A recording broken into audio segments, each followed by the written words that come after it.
but imagine whatever you believe in. Okay? May I, Bob, permission Absolutely. to say this? Sure. Whatever you believe in, even if it isn't God, if it's just, we'll just call it life. I can't encourage you enough, at the bare minimum, at least believe in life. Right? At least believe in life. That's a good idea. That's a good floor. That's your foundation. There you go. So if you believe in life, if you believe in a creative power, if you believe in connectedness, then all of a sudden, which Bob's whole school of thought on connectology, then I hear, and I'm not getting all woo-woo, foo-foo, be very clear on that. I'm not going to sit up in a lotus position and, and chant and then say this to you. I'm just sharing from the depth of my soul that I feel and always have since I was knee-high to a grasshopper. That means when I was young. That's Texan speak. Since I was knee-high to a grasshopper, I've felt this calling to share. Well, imagine the chef, the creator now, chef, creator. I hear that creator saying, so I have this dish of goods called you, and I'd like you to share it in the world. Who are we to say, no, I don't think so. Any more than if I were working there as a waiter in a restaurant, and I did spend my time as a waiter. You know the old joke. People come up and they say, so you're an actor? Really? What restaurant?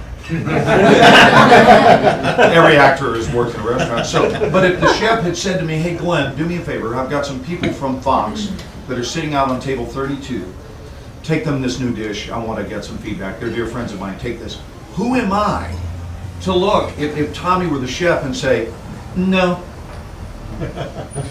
That's what we do when we don't step into the fullness of our gift.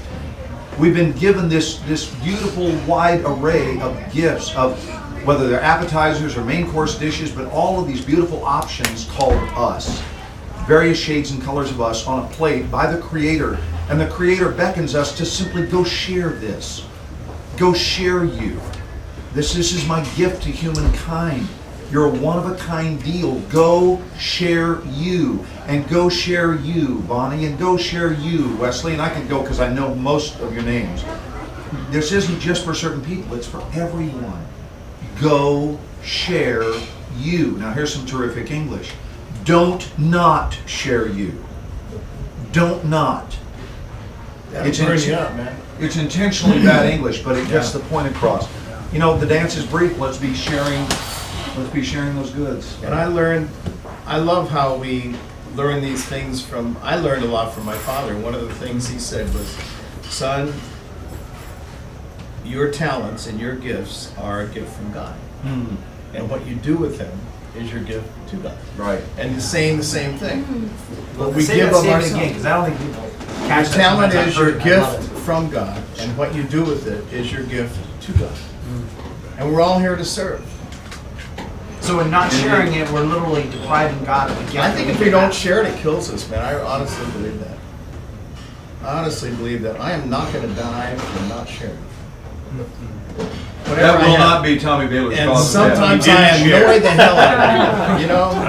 I'm just going to give it up. I got a That's question. such a great way to word that. I will never die for having undershared. Absolutely. That's so good. This question goes to both of you. Yes. What do you think if what do you think is your greatest gift? If you could put all ego and everything aside and just say what your greatest gift is that God's given you, or the greatest gift that you have is, what do you think that would be? That's simple for me. What's that? I love people. And that shows. No, I just love Yeah, people. and it really shows. Everything I am, everything I can do, everything I dream of is to serve others, and not just serve them, but in serving them, we enjoy each other. That's, and you've been talking about that, I have never, ever done anything for money, not even sex. Although I thought but no, I've never done anything for money because my job in my life, even when I write, I just wrote a song this morning because I saw on Facebook last night, I can get into a whole story here, but I'm helping to bring a young ballet dancer from Syria to America. And I'm so excited about this because when I first released my book, it went out on selfgrowth.com, so it went all over the world, and we offered 3 chapters, and I got this beautiful letter a beautiful Facebook message, said, I've read the 3 chapters, I'm hooked, where can I buy the book? And I said, well, you can buy it online. She said, not in Syria. Can't use credit cards. And then she explained, went on, and I could just feel her heart. And I said, you know what, my dear, it'd be my pleasure to make a gift of this to you. Give me an address. She said, you can't send from America. And I said, well, what about our embassy there? And she said, well, I used to work there. I don't think so. And I said, well, would you mind checking? So she did. No, couldn't accept it. And I could feel her desire. She said, I'm nabbed. I want to read this. And I said, well, my dear, remember the title, which is Anything is Possible. I said, get back to me. And a week later, she said, if you'll send it to my name, in care of FedEx, to Beirut, Lebanon, I will drive 2 hours to pick it up. Which I did. Now, she's a ballet dancer and an artist, and all of a sudden I get a message from her, I'm such an artist, I forgot to call and they were closed. So she already drove 4 hours. I said, oh my God. And she said, but I'm doing it again. So she drove 8 hours to get this book. The next message I get is that it's 2:30 in the morning, I have to get up at 6, and I cannot put this book down.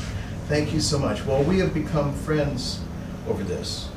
And now I've gotten to know her family. And her sister wrote something so beautiful. Nagam writes, her name is Nagam Mala.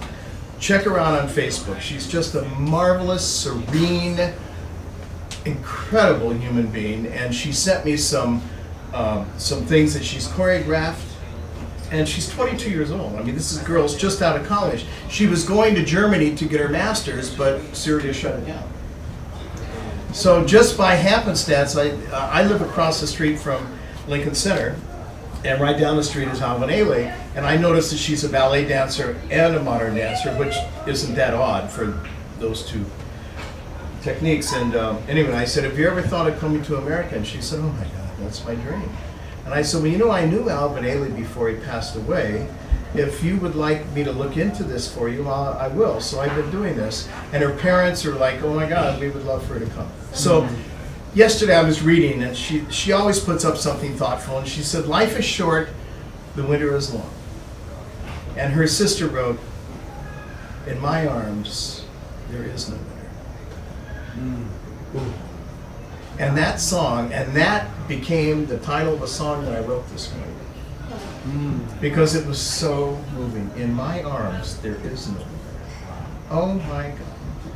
So all I'm saying is that's a flow of energy that's just going around the world, and all we have to do is reach out and take this is what I love about storytelling. The reason Aesop is so important to me is because we discover things in stories, and if I tell the story, the story I just told to you, you guys are going to get something out of it. Each one of you is going to get something different. If we went around this room and polled it, we would see how the power of storytelling and why it is the way that we have learned for eons.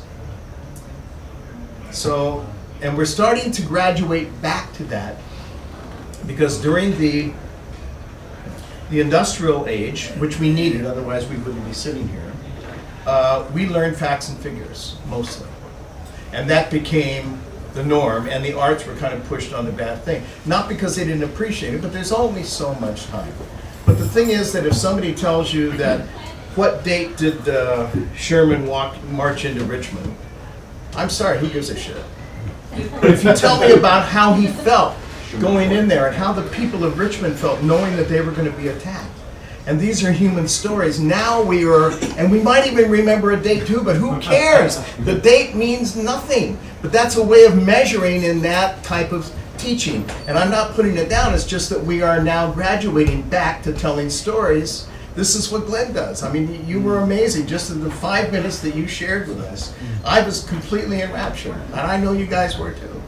But to me, this is how we live, and we are human beings, and when we share our stories. And the cool thing is that my dad taught me early on was that, I think I may have mentioned this last time I was here, you have no competition. There have been at least 70 billion people walk this planet.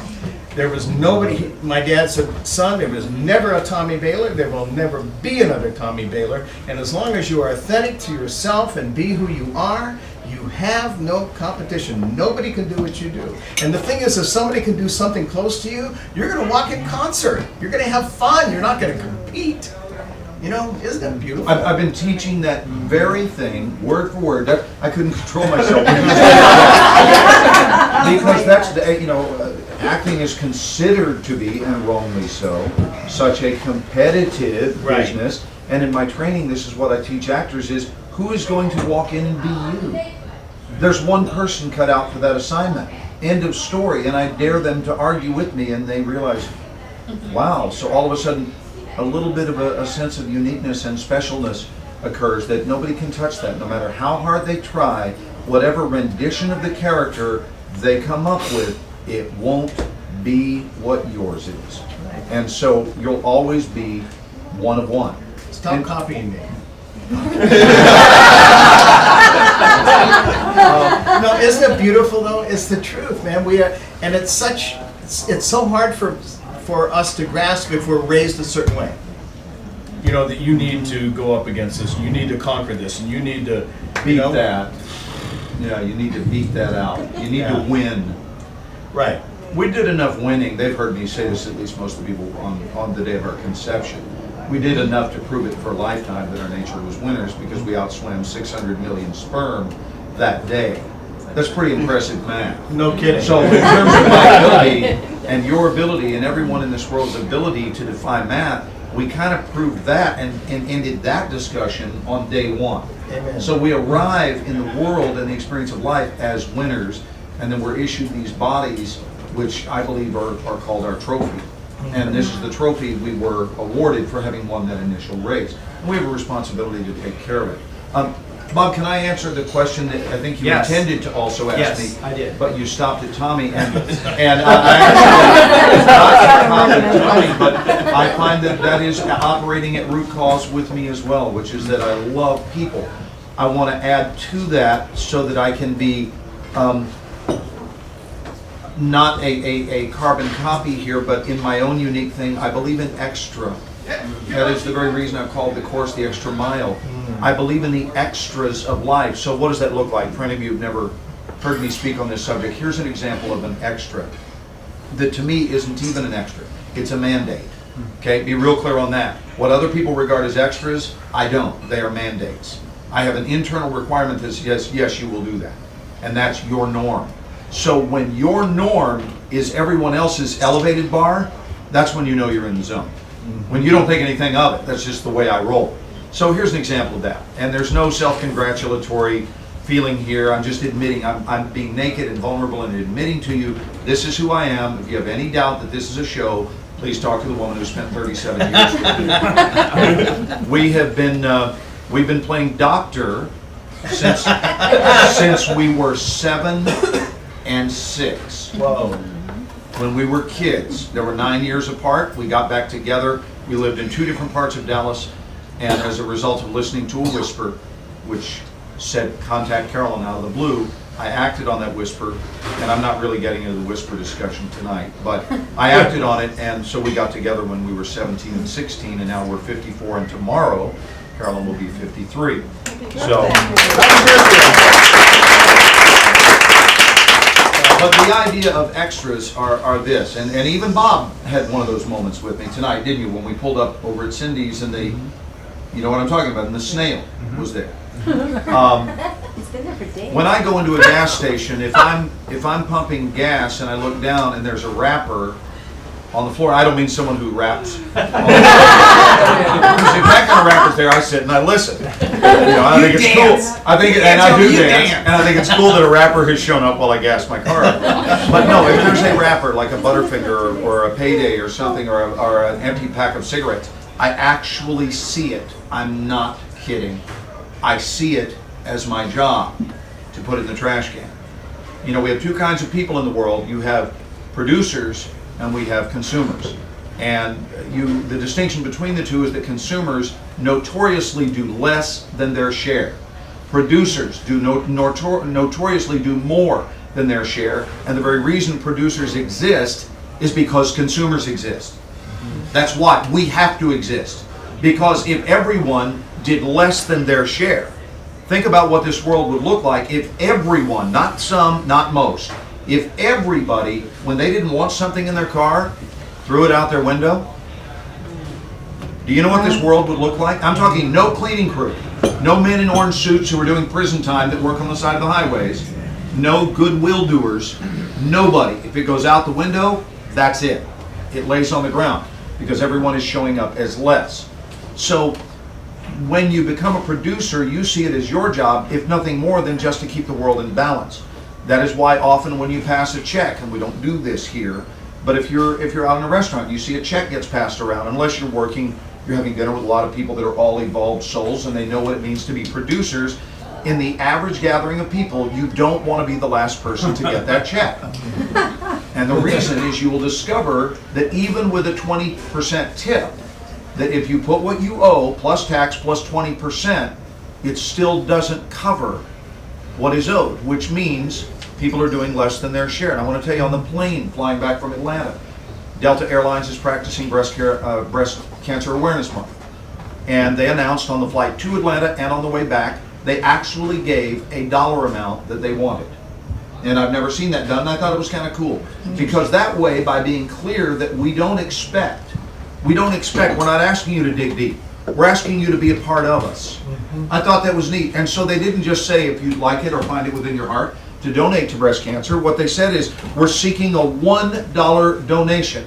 100% of the proceeds are going to breast cancer research. It's not for Delta, it is not for us. 100%. And we ask you to be a part of it. And well, who doesn't have a dollar? Okay? And I remember the total that they announced afterward. And I had given more. It's unimportant. I'm trying to teach a lesson here. This is not about me. It has nothing to do with me. And I hadn't given a lot more. I wasn't trying to make it the me show. But I'm a producer. And part of a producer's job is they have to do more. It's what we do. But when they had finished collecting, they had 100, and they were requesting 100 and I want to make this brief because I know we have other things to talk about, but I think they said we would wind up with $138 if everyone gave a dollar. And they wound up with $157. And I thought about that, and I thought I was glad that that extra $19 was part of my group. Does that make sense?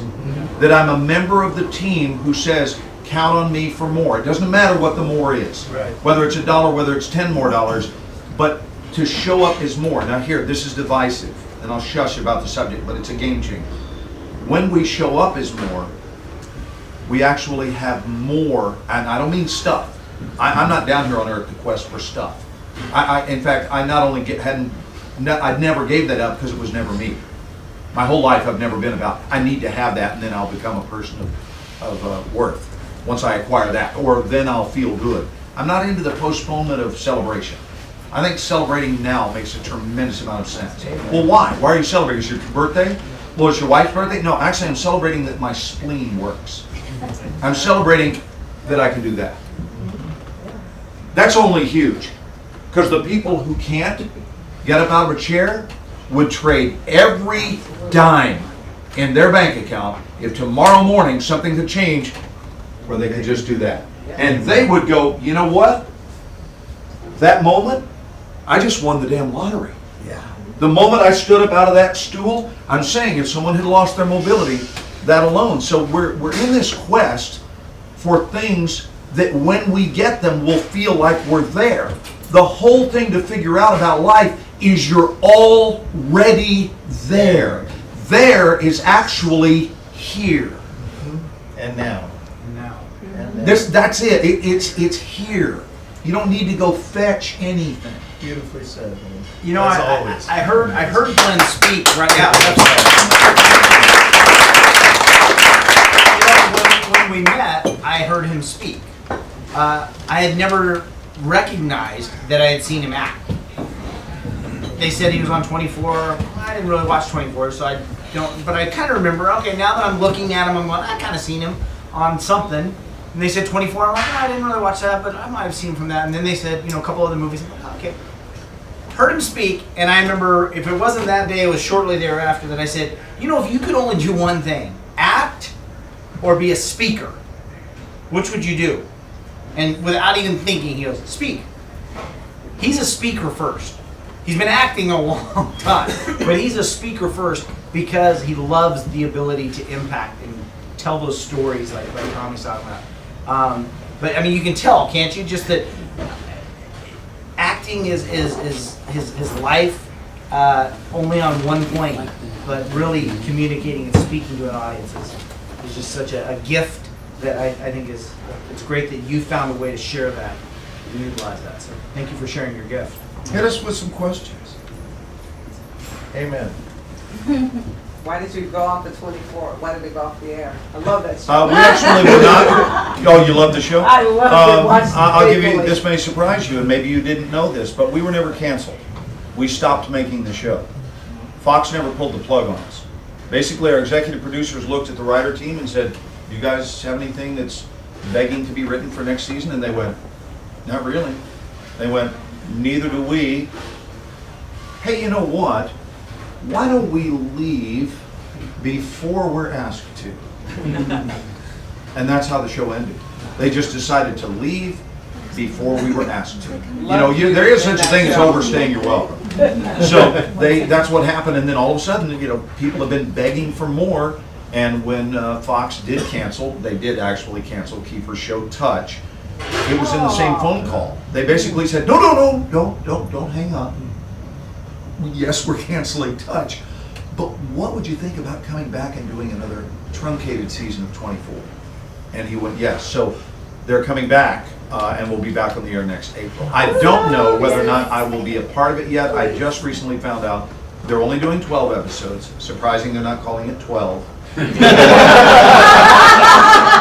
they are. They're only doing 12, and they're shooting all 12 in their entirety, not portions of, but the whole show in London.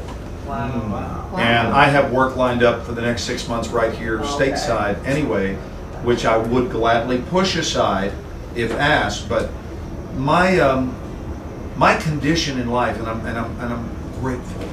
Gratitude, another huge thing. We could do a whole evening on gratitude. But I have to say, I live in that blessed condition of it's either going to be good to the left, good to the back, to the right, and that's it. So 24 is good to the left. If that doesn't happen, I got an abundance of good to the right, and plenty ahead of me and plenty behind me, and so I'm in a state of rejoice, and it's a matter of where I will be celebrating what Jack Lemmon referred to as magic time, not if I will be. The if, that was resolved a long time ago. Because I think magic occurs when you just wake up. That's magic.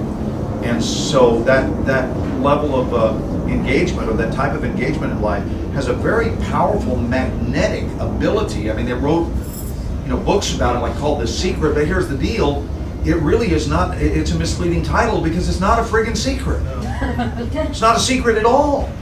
It's been that way all along, that when we participate in life at its fullest, it increases dramatically our magnetism, and at that point, I do mean this, it's not some sales pitch, I really hold that when we increase to the level of engaging a synchronistic existence with our soul, when we walk one as one, hand in hand with our soul, and that's our extreme priority, I don't think there's anything you can't attract. It doesn't matter what your profession is, whatever you want to succeed at, the answer is, how about this? It's not only yes, it's already yes. The yes is not down the line. The yes is right here going, this is what we've been waiting on. That's the Life Committee talking to us saying, we've just been waiting for you to get aboard. We've been waiting to serve you your whole life. So congratulations for waking up. Here's a big wheelbarrow of goodness and fun. I mean, life's just waiting on us. Well, I have a morning and evening prayer, and that's thank you. Mm-hmm. And when I wake up in the morning, I just say thank you, and I just know something's going to be wonderful today. Not that I'm looking for it, but my job is to be aware, to see it, because it's going to happen every single day. It's going to happen. But if I'm thinking about something else in the past or the future, I can walk right by it and not see it. But it is there. And just being in the moment and saying, yes, today I'm alive. And I'm having fun, and I'm enjoying it, and I have no idea what's going to happen, and that's the best part of it for me. The not knowing? Not I knowing. dig not knowing. You know, and that's one of the things I say, one of my favorite phrases, I'm not that smart. People say, how do you do this? I said, I don't know. I'll tell you what I do know is that when I read that line that says, there is no winter in my arms, that touched me, and I carried that with me, and I read that last night, and I woke up this morning with a song. Because I just let it in. Do you write the lyrics first or the music first? Yes. Got it. I just go, you know what, I'm a good soldier. I don't mean as a rule, but like No, this no, no. morning, both occurred to you simultaneously? Yes, I tried to get a piano here, guys. I haven't played. They more or less do, but the thing is that, to me, every writing experience, and for all you mamas out there, is like having a kid, you know? I mean, it hurts you more than it does me, but I'm telling you that the experience is each different. You know, I've fathered 3 children, and I know that Mom said that, you know, each birth is different, and each child is different, but I love every one of them, and how they're born. One may be born in a taxi, one may be, you know, I may have been 48 hours, but the point is that they're born.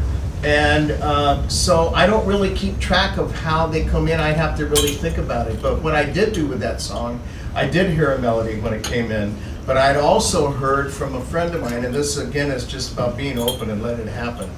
A friend of mine down in Texas, a woman writer who I respect a lot, and while I was writing this lyric, I kept thinking of Sarah. So even though I heard a melody, I will never look at that lyric and not hear that melody. That's just the way it is with me. But what I did do is that Sarah had written me yesterday and said, I have some new songs I'd love for you to hear. And I said, absolutely. So while this lyric is coming through me, and again, I don't even think about me writing it. I'm the scribe. You know, I'm the vessel. So this lyric is coming out of me, and I'm thinking, Sarah, Sarah, Sarah, Sarah. So I just sent it to Sarah, and I said, Sarah, I'm welcoming, you know, if this touches you, you're welcome to write the music and more lyrics, whatever. Just have your way with it. And if it doesn't, that's cool. There's no losing, you know. Jeff Marks, who I'm working with a lot now, you know, I think you guys know Jeff Marks created Avenue Q, and he also created Book of Mormon. We know Jeff, he's a beautiful man. And Jeff is the most free-flowing guy, and when he sends me stuff, he'll say, I'm working on this, and I say, oh, that's wonderful, man. Gee, I'd like to tell you. He says, anything I send you, you can send to anybody. I don't care. Whether it's pictures, an idea for a song, anything. I just let it go. I have no secrets. It's all in the flow. Just let it go. And it's as free as I am, Jeff is freeing me even more. And I just find that it creates almost like a river, you know, that we're just all of our energy flows together, and we pick up things as we go around a rock or we go through an eddy. But it's all different things that we pick up. And as long as we're there and aware and having fun, the only thing that screws me up is when I start thinking. I'm serious. Most of it, so. Yeah. Daniel. So, I was just thinking because I deal a lot with young people, and I hate them. and one of the common things I keep hearing, and I'd love to hear your take. This is there's this sense of underlying despair and angst with a lot of young people that I'm running into and talking with, and it's really not knowing who they are or what is about, and what would you say to these young people who are looking to be this trophy in the world and to find themselves and to bring their gifts to the world when they don't even know what it's all about? Are you talking about collectively, or if you were in a one-on-one experience with that individual? Sure. Okay, because I would go about it differently. If it were one-on-one, we had a saying in the South, and by the way, it's the way everybody in my family speaks, even my mother, only her voice is a little deeper than that. So on a case-by-case basis, I would go in search of what the hitch was in the giddy up. I would listen to find out what the hitch was in the giddy up. What's the story? I'd let them talk a little bit to discover patterns. People have patterns and things would show up. And so it would be on a case-by-case basis, and then I would be very specific to tailor an answer to what I was hearing them say. It's a form of an emotional chiropractic adjustment. You just put their emotional spine and spiritual spine back in alignment. But I think there is a what's the word I want to use here? A very common misperception. That's what it is. I won't refer to it as a flaw. It's a misperception of self, where people walk around without a sense of enoughness. And so that's what I more often than not find myself speaking to, is an individual's sense of enoughness. Where am I hearing lack? And just to remind them that at the basic level, at the foundational level of their existence, you are enough right now. And that changes life. More often than not, that's enough of a fix. Telling someone they're enough actually is enough. Gives them permission. Yeah, that's what I do.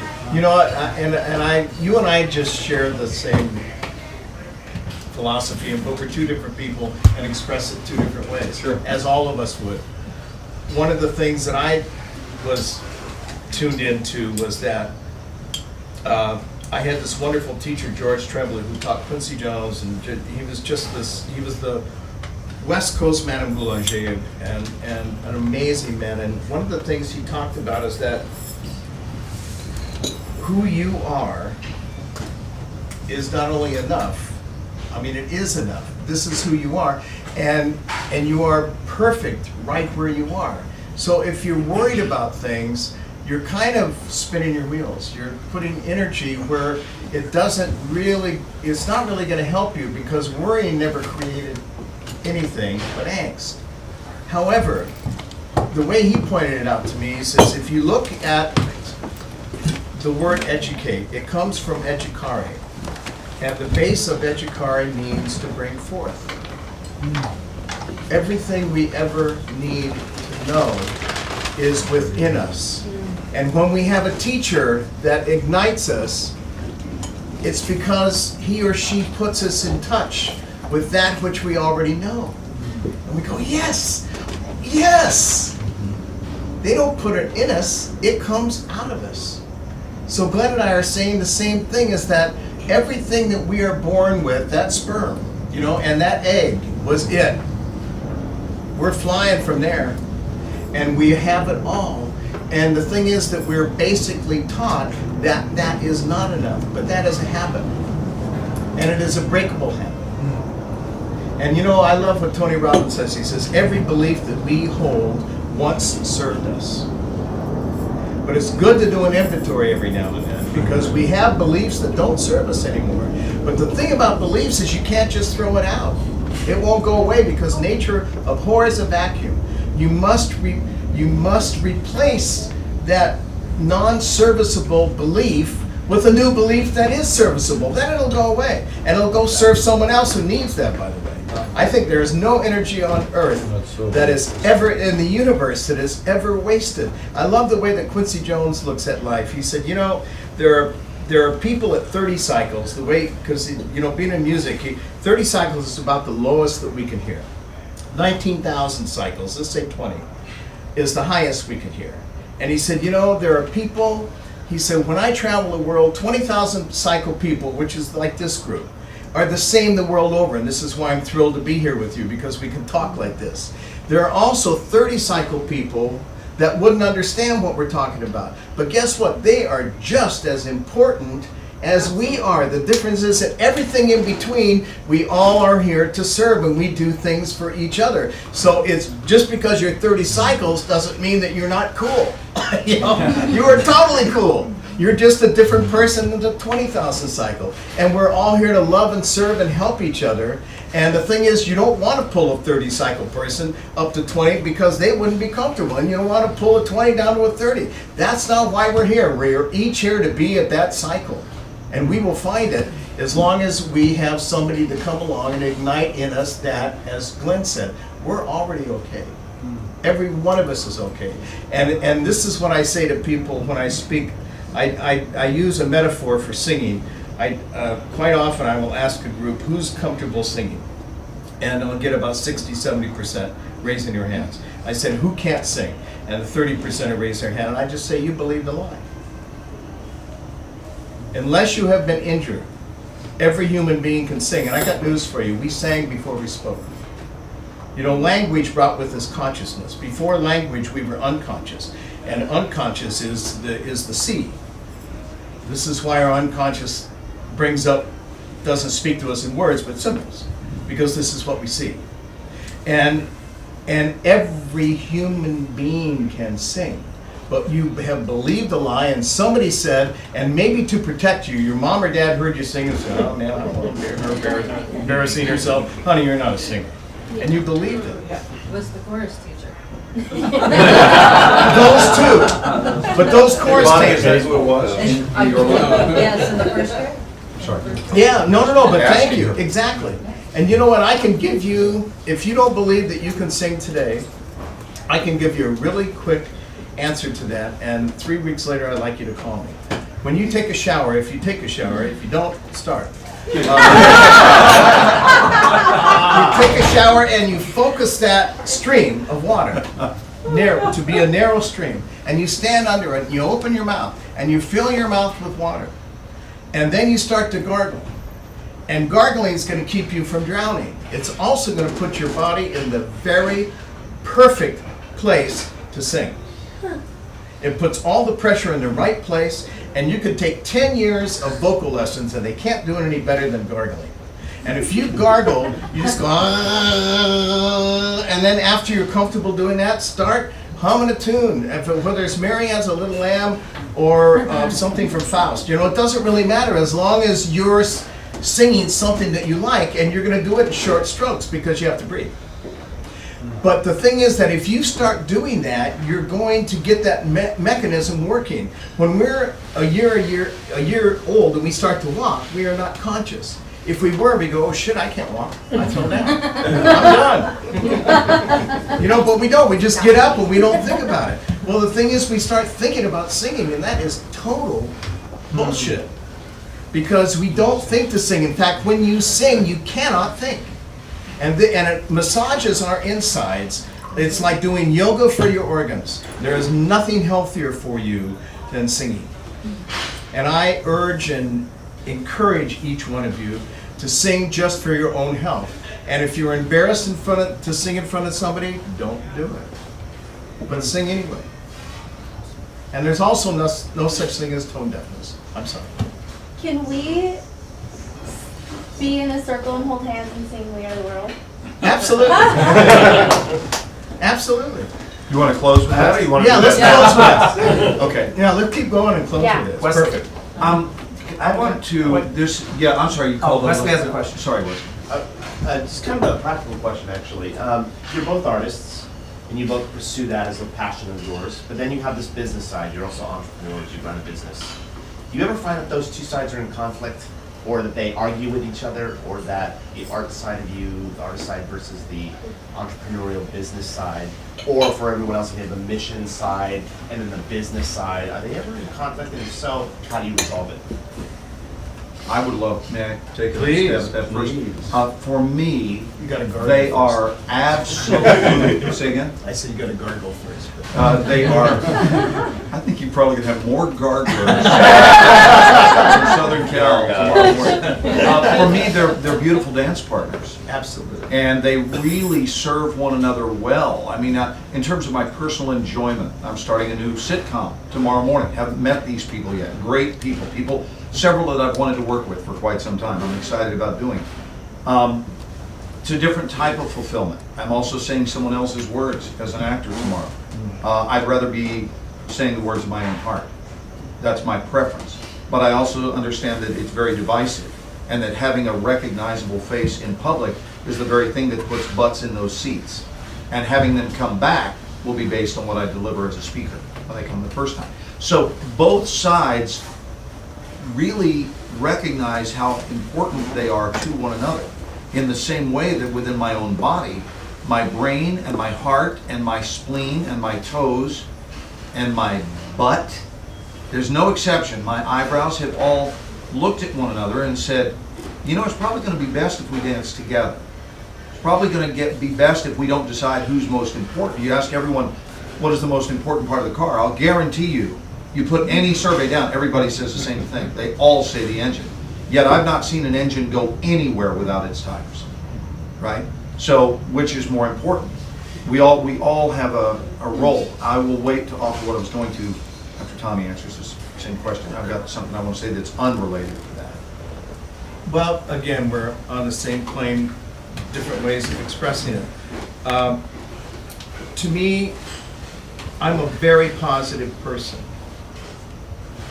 At the same time, I have a shadow side. And for years, I didn't recognize my shadow side. And I suffered for it. But now my positivity and my negativity are in a beautiful dance. And this is it. It is a dance. But the thing is, if we think it's going to be a fight, it is a fight. And if we think it's going to be a dance, it is a dance. To me, I'm not my mind or my heart. I am me, and my mind and heart work for me. And when my mind gets out of hand, I just say thank you for your input and excuse it. My heart has never gotten out of hand. If anything, I have to protect her. And my mind sometimes can run over her, and I just go, hey, cool it, man. Go to the corner. I appreciate everything you're doing, but right now we just need to kiss and hold her. So, but that's the dance that I go through, and it's so wonderful, man. I just love it. But I used to fear it, so I understand what you're saying. But you know, once you kind of put it out there in the open, there's nothing to fear because one can't kill the other. Well, actually, they can if you get that kind of squirrely, but that happens so seldom, except if you watch the news, it's everybody. You know what I mean? But yeah, I know. I think that it's both sides are absolutely essential. You know, Tommy, you made me think of something in what we were talking about 5 or 10 minutes ago, about with regard to singing, and that pretty much anyone can do that. And what I came up with, that I've been working with, what came up through me while I work with my acting students, is whatever they want, or even in coaching with the Extra Mile, whatever you want to claim, I have a new solution for achieving it. And it's not a joke. It's to quit acting like you're not that. Yes, absolutely. That's the simple answer. You want more prosperity in your life? Quit acting like you're not that. Yeah. You want more love? Quit acting like you're not love. So, and then you start to realize that even, we were talking about this earlier during our dinner, that even what you have identified as you, what you've identified as yourself, is nothing more, rest assured, pardon my confidence in this, it's nothing more than a well-rehearsed act. Amen. What I mean is, it's simply the you that you have decided is you. But it simply means that's the self you've given the most stage time to. Amen. But meanwhile, there are all these other dormant selves who are sitting there going, me, I would love the opportunity to show up as you. I'm saying those are selves within you that are going, maybe it's, for example, maybe it's a more confident self that goes, you know, I'm actually a lot more confident than you've been behaving as if you were. I'm over here waiting to take you over. So me, if you'd like to call upon me, I will do that for you. And just know there's no limit to those selves within you. Anyone in this room could perfect, I will promise you this is so, an Australian dialect, and I could have you doing it flawlessly within 1 week. But the belief that you can't is the only thing that will block that. So quit behaving as if you're not the things you aspire to be. Quit acting like you're not that, and you will be that. That is nothing more than a restating of what Michelangelo showed us when he was quoted, as you know, many of you know this story, but he was asked, how did you carve the statue of David, that it was so beautiful? And his answer to me summed up life. At 26 years of age, he explained life to us brilliantly. He said, I didn't carve David. I simply carved away everything that wasn't David. Amen. Okay, that's only brilliant. That's all that is. That's just brilliant. So what that tells me is that all of us are literal blocks of marble that await our decision as to what we wish to carve away. What do we wish to carve away that is obstructing the appearance of that which we've decided we are? And the cool thing is we get to carve and re-carve throughout our lives, so that, as Tommy said, something was working for you for years. It served you, I believe the word, that he used. And we can decide, well, that no longer serves you, so then we pull out the marble and we start carving again. And we carve away the things that are blocking the appearance of that new thing we desire to emerge. Does that make sense? Yeah, I think it makes tremendous You know sense. what I love is I say something that gives you something. You just gave me something. And Awesome. that's that It's it the way it doesn't works. take courage to say what you want. You can be scared to death and still know what you want. And I'm going to give you a quick little story. My first job out of college was a singer on the Smothers Brothers show. I was very confident of being a singer, and when I got on the show, I realized that we only worked about 20% of the time. The rest of the time we sat around, and I noticed the other singers were reading books, knitting, taking naps, doing what, and I looked around me and I said, I'm at fucking CBS. Oh my God, I don't know if I'll ever be here again. And I said, I want more. And immediately, the question came, well, what are you going to do about it? And I thought, well, I'm going to start at the top. So I went to the director, Stan Harris, and I knocked on his door, and he said, yeah. And I said, hi, I don't know if you know me, I'm Tom Bahler, I sing on your show. He goes, yeah, I know you, what can I do for it? And I said, well, Stan, I have a lot of time on my hands, and if I were really quiet and unobtrusive, can I walk around with you? Can I follow you and watch you, how you direct this show? And you know, it was as if he recognized a long-lost relative. And he says, absolutely. What are you doing right now? And I said, I'm following you, sir. And we walked out, and I watched him direct this show, and he's a master. And it was so, all of a sudden, my time was being spent in a wonderful way. But the side of it that really blew me away that I had no freaking idea was, people saw me, this new neophyte, walking around with the director, and they thought I was somebody. Pretty soon, the set designer would come up and say, let me show you this.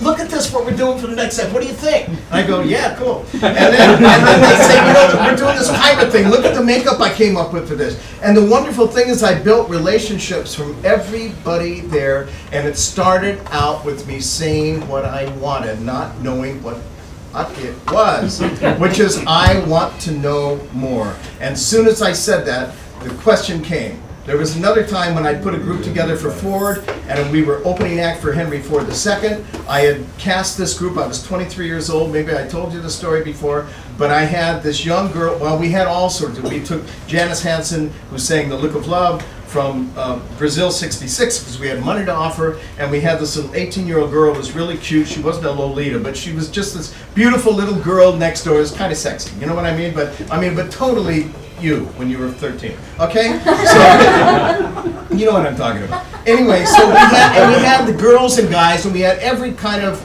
nationality, culture, everything related, and we basically are rock stars without portfolio. We're flying on the Ford jet, and we're going in the Ford limos, and we're opening act for Henry Ford, and we're at this huge party, and Ford had rented out the Greenbrier, and they had all of the dealers there, and Henry was speaking the next morning after we did our act, and all of a sudden the head of the account was Jack Ryan. He was the Senior Vice President of J. Walter Thompson, comes up to me, and he's ashen.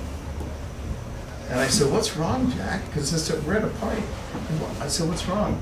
He said, Henry wants to have Susie.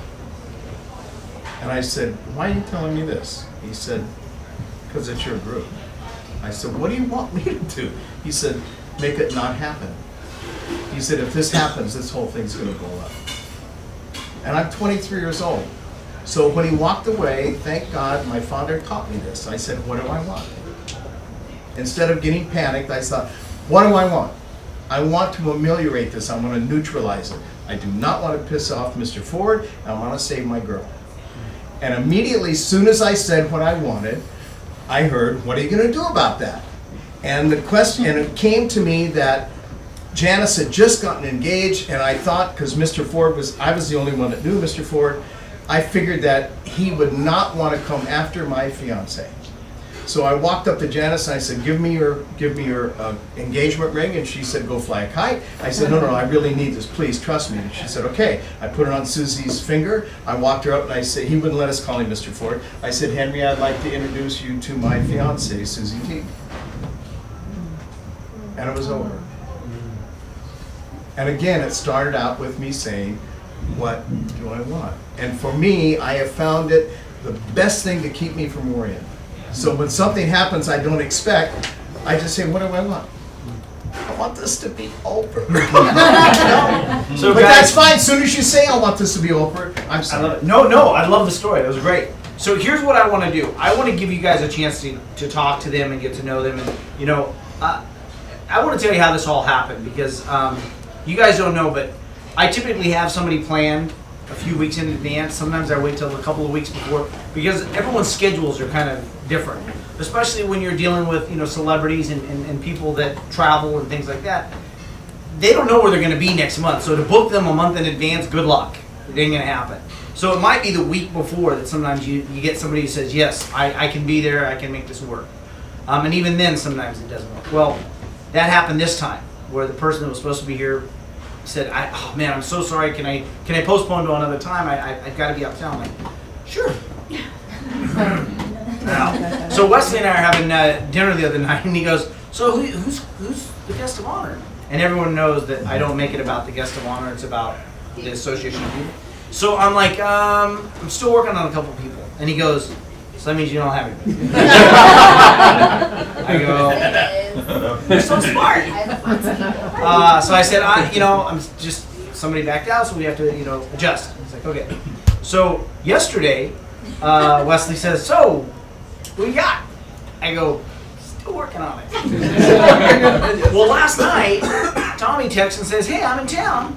Is the dinner tomorrow night? I'd love to come. And I'm like, yes. But again, I've got 2 calls out, and 2 people are gonna get back to me to see if they can make their schedule work on last minute to be here. So I'm still holding out. And then Glen, this morning again, he says, I'm gonna come down. Like, awesome. And I'm thinking, well, I've still got calls out to these 2 people. We'll see. One has to back out, says they can't do it, but they want to come in another time. Like, okay. Still holding out for 1. And this is the cool thing about how stuff works, how things work. Glenn calls and says he's coming down. He goes, who's going to be the guest of honor tonight? I go, that's a good question. We've got a couple of things we're still trying to work. And he goes, say nothing more. If something doesn't work out and you don't have someone, just let me know. Yeah, because we were coming down for the dinner and fellowship. Yeah, they were coming down for the dinner. I mean, they were just coming to just be a part of the evening. They weren't coming for this. So I'm like, okay. He goes, so if you need, I can step in and we'll just do Q&A or whatever. I'm like, yeah. And I said, it'd be really cool if Tommy's going to be here. It'd be really cool to do a Q&A with Tommy. So I told Tommy, I said, we're thinking maybe a Q&A with you and Glenn. He's like, oh, awesome, great. Yeah, just let me know what you need. That's what you're looking for in life. You're looking for people to say yes. And you're looking for people that have the agenda of the world rather than their own specific agenda as more important. And so one, I want to tell you guys thank you again. I would expect that from you too because of just knowing who you are as people. But it's really a great thing when you don't even have to ask. And Glenn and I have this thing where it's really kind of cool. Sometimes I'll call Glenn, I'll say, hey, I'm going to do such and such. Will you? And he goes, yes. And I haven't had the such and such revealed yet. Yeah, exactly. But because it's just, that's his mode. His mode is, well, if you're asking, then I know that you're asking for a reason. And I know you and I trust you and I love you. So yes. Now, we'll figure out the logistics and how we all make it work. If I'm tied up on a set, I can't do it, but we'll figure it out. That's what you're looking for in life. That's what this group is about. The commitment that people are stepping up and raising the bar. If you don't have a lot of people in your life that say yes to you more often than they say no, If you don't have a lot of people that are in your life that really set the standards high so that when you are around them, you know you better be at your A game, I'm just going to tell you that I can't name a person at any level in their life that can't use more of those people.